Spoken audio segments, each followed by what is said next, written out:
말씀을 정리하겠습니다. 창세기 35장 1절에서 22절입니다. 세겜 학살 사건이 이제 벌어지고 난 뒤에요. 뒤인데, 이제 야곱이 참 신앙의 사람이다라는 것이 여기서 드러납니다. 야곱이 그제서야 이제 하나님을 바라봅니다. 야곱이 다시 하나님을 바라보고 지난날의 것을 회개하죠. 하나님이 야곱에게 이르시되, 그래서 하나님께서 이제 야곱에게 다시 이르시는데 베델로 올라가서 거기에 거주하라. 이제 제단을 쌓아라. 그랬더니 이제 야곱이 이제 집안 사람들을 불러 모은 다음에 너희 중에 있는 이방 신상을 버려라. 그러니까 회개라는 것은 뭐예요? 우상을 버리는 거예요.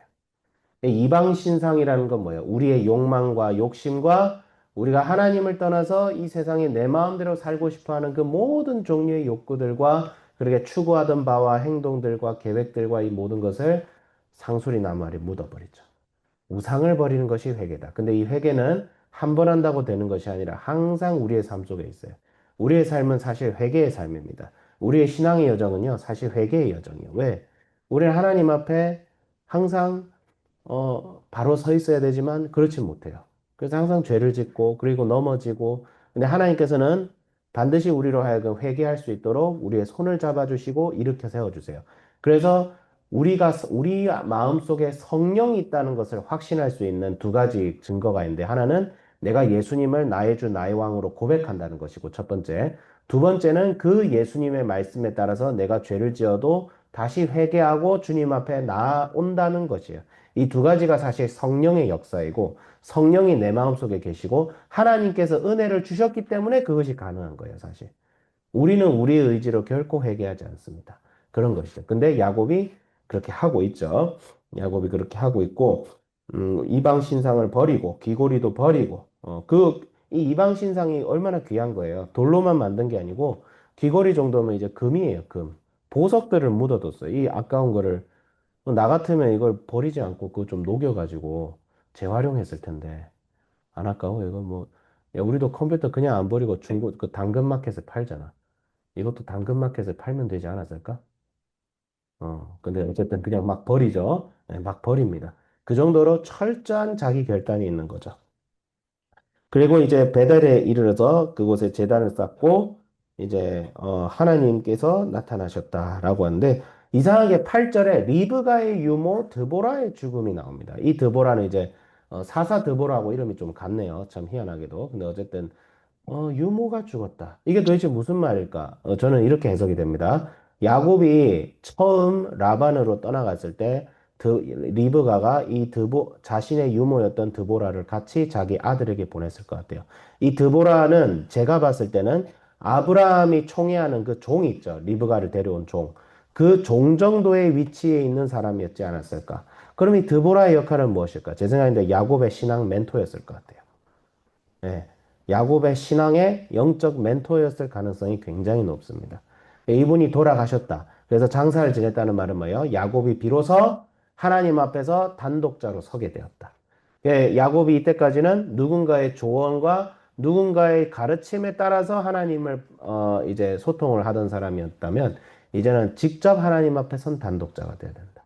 그래서 다음 세대를 세운다는 것은 내가 믿던 하나님이 내 자녀가 믿는 하나님으로 바뀌는 거예요. 사실. 그러니까 신앙은 모든 사람은 하나님 앞에 홀로 서 있어야 돼요. 사실은. 하나님 앞에 홀로 서 있는 사람이 돼야 돼요. 내가 이 교회를 다니기 때문에 예수님을 믿습니다. 내가 이 목사님 때문에 예수님을 믿습니다. 내가 내 친구 때문에 예수님을 믿습니다. 이게 이제는 내가 예수님을 직접 마주하는 신앙으로 가야 돼요. 우리가 여기서 말씀을 공부하고 말씀을 연구하고 그다음에 목사님의 설교에만 의지하지 않고 하나님의 말씀을 듣는 것을 여러분이 아침마다 연습하는 이유는 뭐예요? 하나님 앞에 단독자로 서기 위해서요. 하나님 앞에. 그러니까 여러분이 지금은 이곳에서 훈련을 받으면서 목사님의 설교를 통해서 또 저의 이 말씀 정리를 통해서 여러 선생님들의 신앙을 통해서 여러분이 예수님을 받아들이기도 하고 만나려고도 하지만 이제는 야곱처럼 단독으로 서야 돼요. 언젠가는.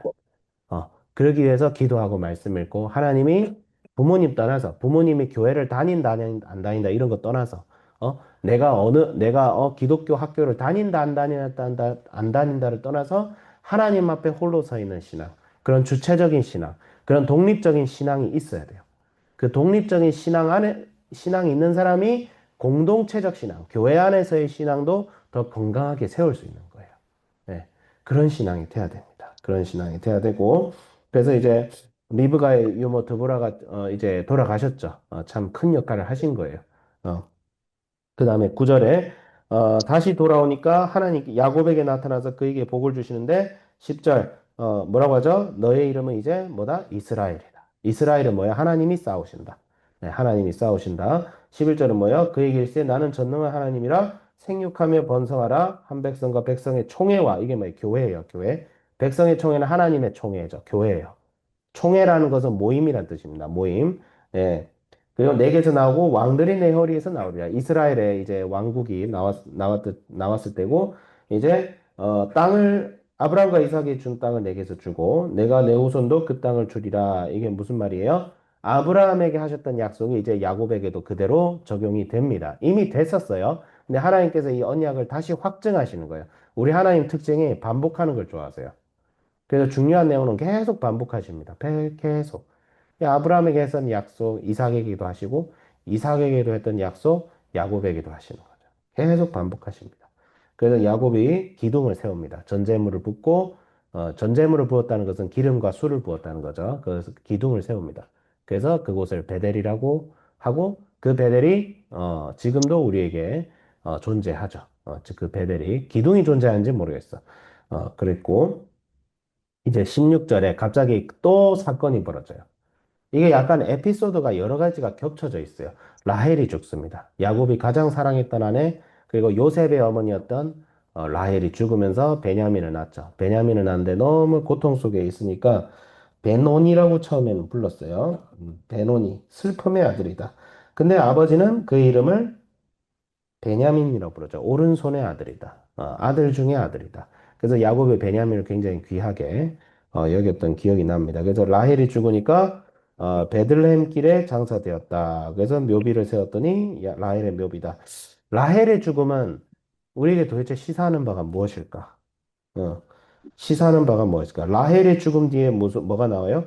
르벤의 간음, 통간, 르벤의 이 간음 사건이 갑자기 벌어집니다. 르벤, 르벤은 장남이잖아요. 원래 야곱 가문의 장남이 돼야 되는데 이 사건으로 인해서 장남의 지위를 잃어버리고 누구에게 장남의 지위가 가요? 유다에게 가요. 왜? 르벤 다음엔 누가 있어요? 시므온 있죠. 시므온 다음에 누가 있어요? 레위가 있어요. 근데 시므온과 레위는 학살 사건을 벌였죠. 예. 그래서 장자의 지위를 잃습니다. 그럼 마지막 네 번째가 누구예요? 바로 예수님의 조상 유다입니다. 예. 유다로 가게 되죠. 나중에 보면 알겠지만 우리가 요셉의 장이라고 불리는 에피소드에 유다의 이야기가 굉장히 많이 기록이 되어 있어요. 예. 나중에 요셉의 후손들은 북이스라엘의 지파의 조상들이 되고 그 다음에 유다는 남유다의 지파의 조상이 되고 그래서 창세기 후반부에 이미 남유다와 북이스라엘의 계보가 딱 갈리는 그런 스토리가 좀 있긴 합니다. 근데 어쨌든 라헬의 죽음이 도대체 의미하는 바가 무엇일까라고 생각을 해보면 이게 해석마다 다를 수 있어요. 성경은 그 이상을 얘기하잖아요. 근데 성경이 그 이상을 얘기하지 않을 때는 우리가 문맥도 살펴봐야 되지만 그 문맥을 살펴봐도 의미가 굉장히 다층적으로 이루어져 있어요. 라헬의 죽음과 루벤의 가는 그리고 이 수많은 상실이 주는 게 무엇일까? 첫 번째는 우리의 신앙의 여정은 인내와 그 다음에 고통과 그 다음에 상실을 동반한다는 것을 생각을 해야 돼요. 그러니까 우리의 신앙의 여정에는 분명히 복이 있고요. 충만함이 있어요. 근데 그만큼 또 뭐가 있어요? 고통도 있고요. 상실도 있고 아픔도 있습니다. 어떤 아픔이야? 라헬을 잃었다는 아픔. 그 다음에 우리 믿음의 가정이고 공동체인데 그 안에 어떤 구성원은 하나님 앞에 너무 충실하지 못할 가능성이 물 한 잔 먹어. 실수하고 넘어지는 그런 모습들이 우리 안에 분명히 나타납니다. 예. 그것이 아픔이죠. 그럼에도 불구하고 우리는 믿음으로 하나님만 바라보며 나아가야 된다. 사람의 부족함도 인내하고 당연히 인내하자는 말은 이제 잘못을 단순히 덮어주자는 말은 아니에요. 잘못했으면 죄값을 받아야 돼요. 르우벤은 그래서 죄값을 받았죠. 장자의 권리를 박탈당했죠. 예, 장자의 권리를 박탈당했어요. 아유, 너 그 잘못해도 내가 용서해 줄 수 있지. 그래 안 했어요. 장자의 권리를 박탈당했어요. 예, 박탈당했어요. 그런 죄에는 반드시 대가를 지불해야 되지만 어쨌든 우리는 믿음으로 용서하면서 나아가야 된다. 그런 게 있고. 그리고 두 번째는 이거는 이제 조금 조심스러운데 라헬은 야곱 가문의 우상을 들여온 사람이었어요. 드라빔을 들여왔어요. 근데 이 라헬이 죽었다. 우상이 상수리 나무에 묻히고 라헬이 죽었다. 이거는 뭐예요? 조금 좀 조심스러운 말이지만 라헬이 죽었기 때문에 야곱과 그의 가문이 더 하나님 앞에 충실한 공동체로 거듭날 수 있었다라는 해석도 가능해집니다, 사실. 예, 제가 이건 좀 죄송스러워요. 라헬이 뭐 죽을 죄를 지었다 이건 아니지만, 근데 뭐 문맥적으로 보면 그것이 가능해요. 이런 해석이. 예. 라헬은 분명히 야곱이 가장 사랑하는 아내였지만, 솔직히 영적으로 봤을 때는 부족한 점을 많이 보여줬어요. 어, 라헬이. 실제로, 실제로 자기가 자식을 못 낳는다고 자기 여종을 들이밀어 가지고 야곱에게 아이를 낳게 한 것도 라헬이었고, 그 다음에 우상을 가져온 것도 라헬이었고, 예, 그런 게 있죠. 물론 요셉이라는 훌륭한 인물이 라헬 밑에서 태어나긴 했지만, 그럼에도 불구하고 라헬이 조금 그랬던 것 같아요. 그랬던 것 같고, 그래서 우리에게 적용할 것은 우리의 신앙은 항상 인내와 연단을 동반하고 있다. 근데 하나님께서 우리에게 이런 고통과 상실을 주시는 것은 하나님의 선하신 뜻이 분명히 있어요. 어, 그 선하신 뜻이 무엇인지를 우리가 예단할 수는 없지만 그 선하신 뜻 안에는 우리가 더욱 하나님을 만나게 하려는 그런 연단의 신앙이 포함되어 있다.